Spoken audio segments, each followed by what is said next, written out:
This used to be my front door, and in about 8 minutes, it'll be a wall. I got fed up with my front door opening into the kitchen, and because I'm just delusional enough to believe I can do it myself, I turned my attention to the door, which was nailed into place. And since I could see daylight around it, that meant it was really easy to find those nails. I'm aiming to completely brick up this door by reintegrating the bricks and turning it into a wall on the other side. I'm living in the house as I renovate it, so whatever I do I need to be able to remediate it at the end of the day, which isn't always as easy as you might think. See, I thought I could just screw a piece of timber directly to the framing, but as you may recall from earlier, there's nothing in the framing, which means my plan to screw plywood on the inside has just been scuppered. That leads me nicely on to plan B, basically just sticking up a sheet of plywood and hoping for the best. I did secure it against the lightest of breezes however, and with some old blanket material jammed around the edges, I call that weather tight enough to move on to part 2.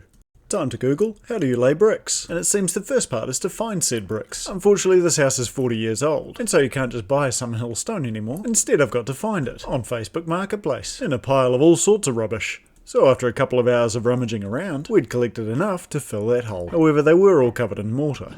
Apparently I'm a sucker for punishment, because the next stage was to remove all that mortar.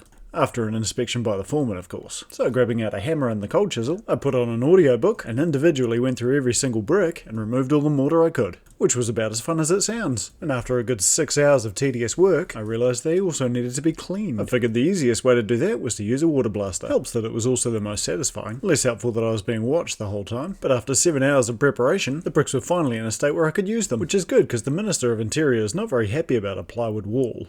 I started measuring out the internal hole to fill, and then mirrored the existing structure to turn a doorway into a wall. Once I had all my timber cut to length, I brought them all inside and could lay down the base plate with a waterproof membrane. That stops any moisture from rising into the wood, because no one likes that kind of wet wood. I fixed that into the existing base plate with a couple of big old screws, and then put in a replacement stud. And in case you think I know what I'm doing, I'm just copying what I see around me and checking it with the experts I know. This is the first time I've touched framing, and as long as you can keep it all level, it was just a matter of filling in the gaps. I suspect the hard part is going to be getting the bricks into place. Speaking of bricks, I'd really like the wall not to fall down on me, so I'm probably going to need to remove some of them.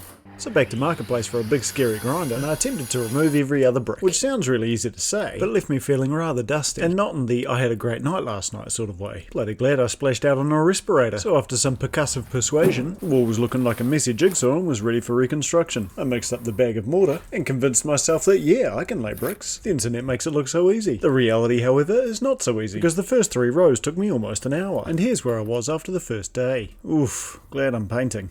I reckon I ended up with more mortar on myself than on the wall. But like I mentioned, I'll be painting these bricks, so the external appearance really doesn't matter. I did need to install some brick ties to hold the bricks in the right place. In this style of building, the timber holds up the house, whereas the brick is just a facade. A particularly ugly one, might I add. And when your kids are calling it cat meat pink, I don't think I've got a leg to stand on.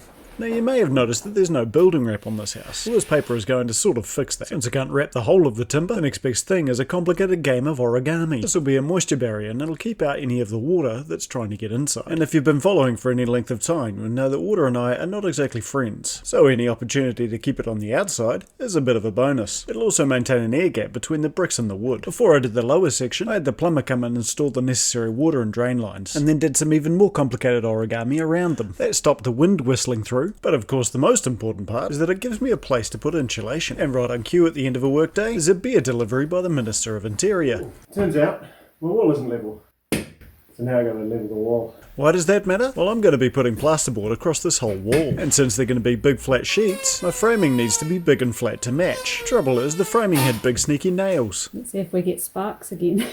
Yeah, but I should have punched in all the nails first, otherwise it'll chip the blade. We'll do it now. You mean it'll chip the blade again? So after a trip to the hardware store to buy some new blades, I got them installed into the planer and then spent the next hour and a half making man glitter and realising just how uneven my walls really are. Now if like me you assumed that they would be flat anyway, turns out big old earthquakes will move a house. And at last it was time to play with forbidden cotton candy. And given that it's winter time, I feel like everyone will appreciate a bit of warmth, although to be fair, anything's warmer than a sheet of plywood. I went through and filled each pocket with insulation, and luckily my studs were all standard sized. Yeah, just kidding. Each one needed to be cut separately and individually slotted into place, not to mention the overbearing supervision of the foreman. But fortunately the wall to the right was internal, so I got away with leaving that part blank, and so doing my best to minimise wastage, those years of playing Tetris finally bore fruit. See mum, I told you it wasn't a waste of time. Now if only I can find justification for playing Mario Party. My engineer has stipulated that this external wall is going to need some bracing elements. So I've got down in the bottom corner here a right angle bracket that needs to go in, and another one just down here at the end of this beam. Once I get those bolted in, I can screw them off onto the vertical stud and then line the whole thing with a structural jib or drywall element. Well said past me. This is essentially a way of tying the vertical studs into the concrete pad, by way of enormous bolts. Safe to say this wall isn't going anywhere, so with the horizontal bar fixed, the vertical one gets screwed into place as well, and a final monkey wrench to make sure it's tight.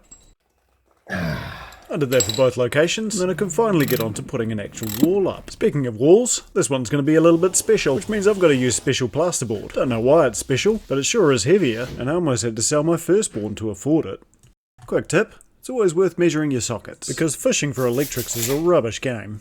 With a successful test fit, I was ready for glue. And if you're wondering what tool I'm using, it's just a lid from a squirty bottle attached to my caulking gun. And then friction fit. Really splashing out, I know. I'm putting glue in the middle and screws around the outside. This wall's going to require inspection, so I do need to get the screwing pattern right. And for those in the know, this is a GS1. And do I know what that means? No, not really, but I know what it looks like. This is going to be a kitchen bench eventually, so all the electrics are for the oven and cooktop. The foreman wasn't very impressed, but fortunately this job was being signed off by the professionals, and they seemed to disagree with his opinion because they passed my post-line inspection, which meant I could move on to my least favourite job. Plastering. Now plastering and I have a real love-hate relationship. I hate to do it and it loves to piss me off. Yet having to pay for the kitchen going in here, I really don't have a choice. Careful. Fortunately I don't need to be super precise with this one, because along this wall there's going to be upper and lower cabinetry and a tiled splashback in between. I don't think I'll ever learn. So with a backing layer of plaster applied, I set in the paper tape which should stop it from cracking. The trouble is, How to get rid of all the air bubbles underneath?